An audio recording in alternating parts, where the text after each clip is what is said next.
Hi everyone! With 2025 just around the corner, I thought I would take a step back and reflect on the year. In February, I decided to launch Caryn's Corner to share some insights, recommendations, and discuss some of the books that I was reading.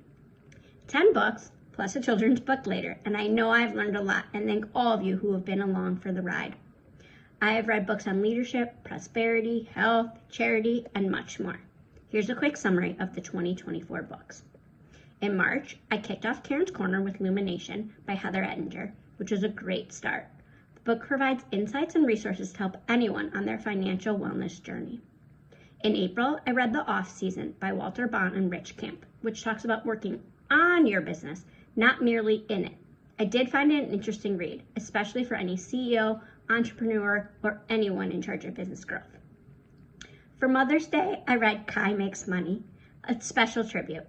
It's a sweet lesson on how to earn and save. If you have little ones in your life, definitely pick up a copy.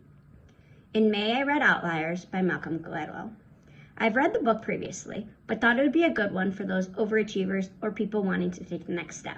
I have to say, however, I struggle a bit, as I do believe that we are all a mix of nature versus nurture.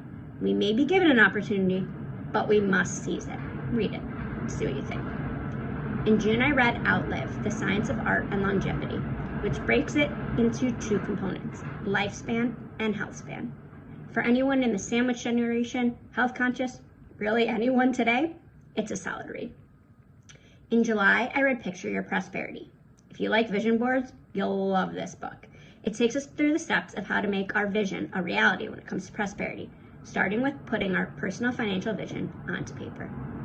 In August, I moved on to Giving, How Each of Us Can Change the World by Bill Clinton.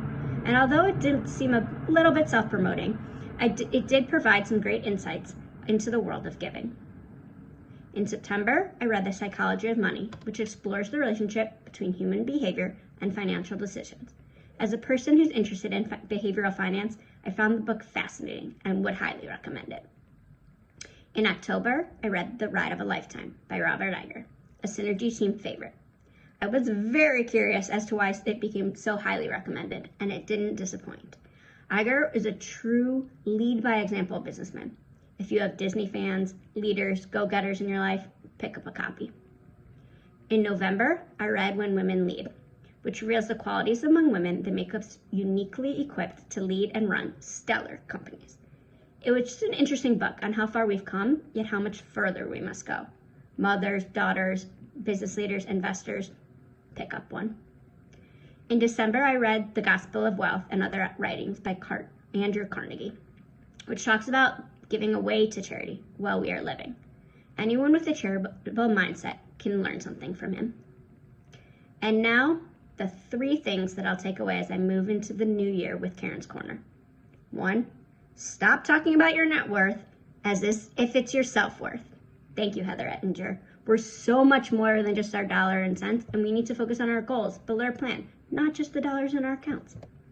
Number 2, balance from Picture Our Prosperity. From financial management to diets, exercise, and more, we need more balance in life. Spending, saving, giving, receiving, risk, reward. We need to live in the moment while planning for our future. And number 3, what are we living for? What are we doing in life? What makes us happy, fulfilled, connect to others? From Outlive. Okay, I'm gonna sneak in one more thing that I learned this year. I can do social media. Who knew? Thank you all who pushed me out of my comfort zone to get this Caryn's Corner going. I hope you all enjoyed. What have you learned? What do you want to share? What do you want to read in 2025? Let me know. Happy New Year, and of course, happy reading.